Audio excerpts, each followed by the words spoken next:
গুরু পূর্ণিমার এই পবিত্র দিনে আমি আমার সমস্ত ফলোয়ার, সাবস্ক্রাইবার এবং স্টুডেন্টদের অনেক শুভেচ্ছা জানাই।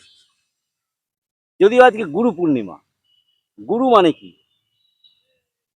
গুরু মানে শুধু শিক্ষক নয়।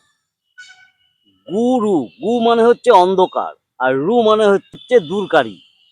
মানে আমাদের জীবনে অন্ধকার ঘুচিয়ে, অজ্ঞতা ঘুচিয়ে জ্ঞানের দিশা যিনি দেন তিনিই গুরু। আমার যেমন গুরু আমার বাবা এবং আমার মা, তারপর আমাকে যারা শিক্ষিত করে তুলেছে তারা। একটা ফিল্ডে যাদের কাছ থেকে আমি কিছু শিখেছি, আমার মনের অন্ধকার যারা দূর করেছে, তারাই আমার গুরু। আপনাদের জন্য অনেক শুভেচ্ছা রইল আজকের দিনে। এই পবিত্র দিনে আমি একটা দুটো আসন নিয়ে বলবো, মানে প্রচলিত ধারণা, যেটা মিথ, সেইটা নিয়ে বলবো। বালাসন আর শশকাসন, চাইল্ড পোজ আর র্যাবিট পোজ। আর একটা বলবো অশ্ব সঞ্চালন আসন আর অঞ্জনী আসন। এগুলো কি এক? সবাই বলে এগুলো এক, যে একই জিনিস। কিছু পার্থক্য রয়েছে যেটা খুব সূক্ষ্ম, সাধারণভাবে দেখলে আপনি বুঝতে পারবেন না। দেখুন, ঘেরেন্দ্র সংহিতা বলুন, শিব সংহিতা বলুন, এগুলোতে কিন্তু এর কোনো উল্লেখই নেই এই আসন দুটোর, যে শশকা আসন আর বালা আসন। বিহার স্কুল অফ যোগে বলা আছে কিছুটা, অঞ্জনী আসন, অশ্ব সঞ্চালন আসন। কি পার্থক্য চলুন আগে দেখে নিই আসন দুটো। এই যে বজ্রাসন, যখন আপনি বালা আসন করছেন তখন আপনি ফাঁকা করে দিয়ে বডিটা এর মধ্যে ঢুকিয়ে দিন, দিয়ে আস্তে আস্তে আস্তে আস্তে মাথাটা নিচে ঠেকান। এই হাত এখানে থাকবে, হাত আপনি সামনে নিতে পারেন, কিন্তু প্রকৃত বালা আসনে আপনি হাতটাকে এখানে রাখুন। আমি তো এখানেও রাখতে পারি, সেটা আমি করিও ক্ষেত্র বিশেষে, সেটা আমার নিজস্ব ব্যাপার। এই এটা বালা আসন। এটা অ্যাকচুয়ালি কি, এটা বলার আগে আমি শশক আসনটা দেখিয়ে নিই। এবার বজ্রাসনে বসবো, পা দুটো জোড়া করে নেবো, বা অল্প ফাঁকা করতেও পারেন। শ্বাস নিয়ে হাত ওপরে তুলবো, এটা খুব ইম্পর্টেন্ট। শ্বাস ছেড়ে সামনে টান টান প্রসারিত, এই পুরো টান একদম হাত। এখানে আপনাকে শ্বাস প্রশ্বাসে গভীর ধ্যান দিতে হবে। শ্বাস নেবেন, ছাড়বেন।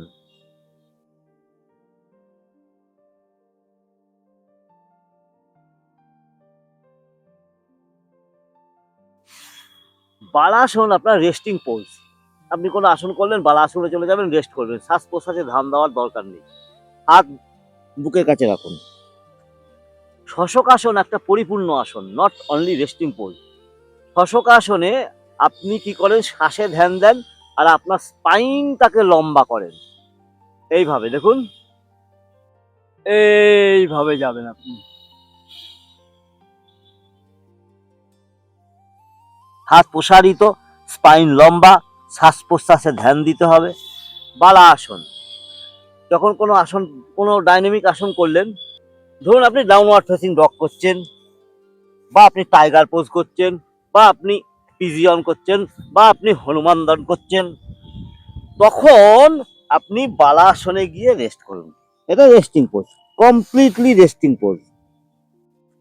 শশকাসন একটি কমপ্লিট আসন, এই হচ্ছে পার্থক্য। এবার আমি 2 নম্বর আসনের কথা বলছি, অঞ্জনী আসন আর অশ্ব সঞ্চালন আসন। অশ্ব সঞ্চালন আসন সাধারণত করা হয়ে থাকে সান স্যালুটেশনের সময়।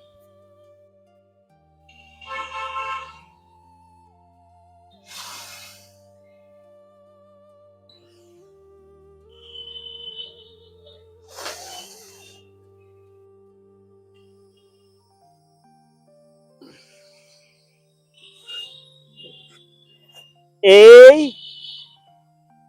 আপনার অশ্ব সঞ্চালন আসন, হাত আপনার এখানে, এর সাথে বুকটা আপনার লেগে থাকবে, হাত নিচে,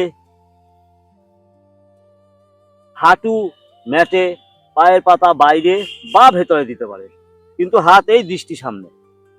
এটা হচ্ছে অঞ্জনী আসন। অশ্ব সঞ্চালন আসনটা কি তাহলে?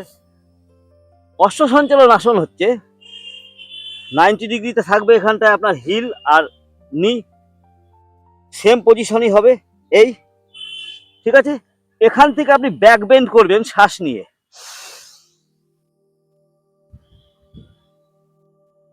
অঞ্জনী আসন মানে হচ্ছে হনুমানজি মাকে প্রণাম করতেন যে ভঙ্গিতে, কদিন আগে ভিডিও দেখালাম আমি, ঠিক আছে। অঞ্জনী আসনে আপনি টুইস্ট করতে পারেন, কিন্তু অশ্ব সঞ্চালন আসনে আপনি করতে পারবেন না, আপনাকে এই পজিশনে থাকতে হবে, দুটো পাই করবেন। এই হচ্ছে মূল পার্থক্য। আমি আশা করি আপনি বুঝতে পেরেছেন আপনারা। আমি ঠিক এইভাবে গভীরে গিয়ে আপনাদের শেখাতে চাই। গুরু অন্ধকার যে দূর করে, জ্ঞানের আলো, প্রকৃত জ্ঞানের আলো যে প্রচার করে। আমি গুরু নই, আমার গুরু যে, সেই আপনাদের গুরু হোক, মহাদেব স্বয়ং। ভালো থাকবেন, সুস্থ থাকবেন। আজকের দিন আপনাদের জন্য অনেক প্রার্থনা এবং মহাদেবের কাছে আপনাদের সুস্থতা কামনা করি। ওম নমঃ শিবায়।